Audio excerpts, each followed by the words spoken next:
Uh, Hello everyone, let's discuss about the economy. Please subscribe to the channel, like this video, and let's begin this video.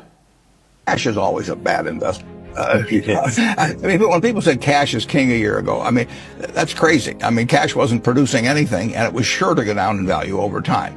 And then you always want to be sure you have enough. I mean, it's like oxygen. You want to be sure it's around. We'll always have enough cash around. But anytime we have surplus cash around, I'm unhappy. I mean, I would much rather have good businesses. Mortage rates in Russia could reach 33% by early 2025, experts say. Sberbank's market mortgage rate have climbed to as high as 31% without discounts following the latest increase. By early 2025, maximum mortgage rates in Russia could hit 33% annually, according to Ruslan Sirtsov, managing director of Metro. Sberbank announced a 3.1 percentage point hike in its market mortgage rate starting November 15. The rate for primary housing now stands at 28%, while secondary housing rates are 27%. Without discounts, Sberbank's base rates have risen to as much as 31%. In my opinion, the central bank's key rate hike in September will likely mark the end of the current monetary policy cycle. After that, the key rate will stagnate for some time before it begins to decline, based on the central bank's baseline scenario. This reduction process is expected to begin in 2025, making loans more affordable again. I believe the peak market mortgage rates will be around 23% by early 2025. I also noted that the rate increase will exclude about 10% of potential buyers from the mortgage market. According to Sirtsov, these are mainly those who previously relied on developers' subsidized loans. Now the extra payment to developers or bank commissions for such options will no longer justify the final rates, he concluded. The managing director of leading rating agency highlighted that mortgage rates above 15% per annum are essentially prohibitive for standard market mortgages. As a result, minor changes in rates within a few percentage points no longer significantly affect demand. He added that the mortgage market is currently frozen due to rates that are unaffordable for the general population, with housing affordability in the country possible at all-time low. The chief expert of another real estate firm stated that most banks are increasing their rates in anticipation of a key rate hike by the central bank. There's no doubt other banks will follow suit. Sberbank, which holds half of the mortgage market, is primarily creating an information trigger. If Sberbank announces a rate hike, it either means other banks have already raised their rates or that the 28% threshold will become the standard today or tomorrow. Meanwhile, realtors report shortages of rental apartments in Moscow. The number of tenants seeking mass market rental housing in the capital is 7 times higher than the number of available apartments.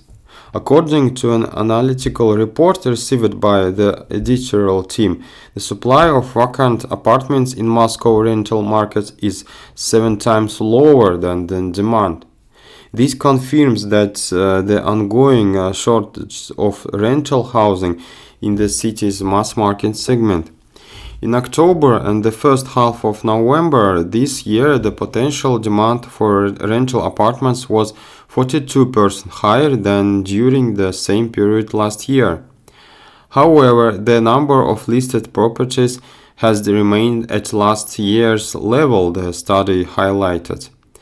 Experts from the apartment rental management team in Income Real Estate note that it's too early to declare a seasonal slowdown in Moscow rental market.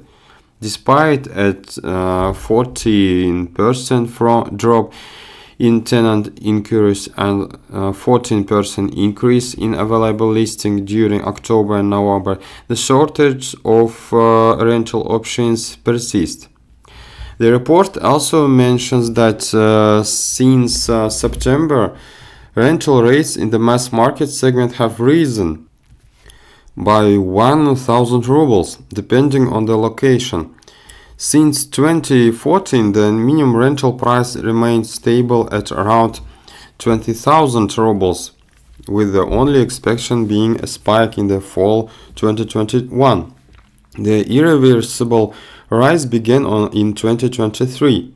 By August of last year, the minimum price has increased to 30,000 rubles, and in September of this year, it reached 40,000 rubles.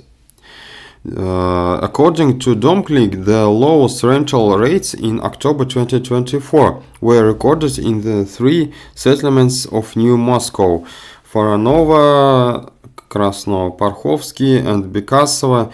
Meanwhile, in Old Moscow districts with the lowest rental rates include areas in the Zelenograd district such as Starое Kryukovo, Silino, and Matyushkino, where rates range between 30,000 to 35,000 rubles per month.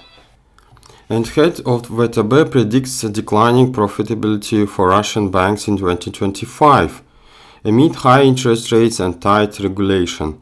Andrei Kostin, the head of bank, forecasts a decline of the profitability of Russia's banking sector in 2025 due to high key interest rates and stringent regulation imposed by the Central Bank of Russia. Kostin made these remarks during the International Financial University Forum, where they discussed the impact of proposed tax increase on banks. In September, the central bank raised the forecast in the profit of Russian banks in 2024 to 3 trillion rubles, up from the previous estimated of 3 trillion rubles. However, for 2025, the regulator expects a drop on profits to 2 trillion rubles. I want to assure everyone next year will be tougher for banks, so there is no much reason for envy. Lending is declining sharply beyond the key rate. The central bank has introduced strict regulatory measures. We must comply with the Basel surgeries, and now we are also being hit with an anti-cyclical buffer, which further limit banks' ability to grow lending. This means that alongside the high key rate, restrictive measures will act as another brake on growth. Liquidity is also constrained. You can see the enormous spreads that have grown even further beyond the key rates because banks simply lack sufficient liquidity, Kostin explained. These issues are being addressed gradually, but I want to emphasize once again that banks will not enjoy the same level of profitability, he added. 2024, VTB forecasts net profits for around 550 billion rubles. According to the group 2025 strategy, profits are expected to decrease slightly to approximately 520 billion rubles.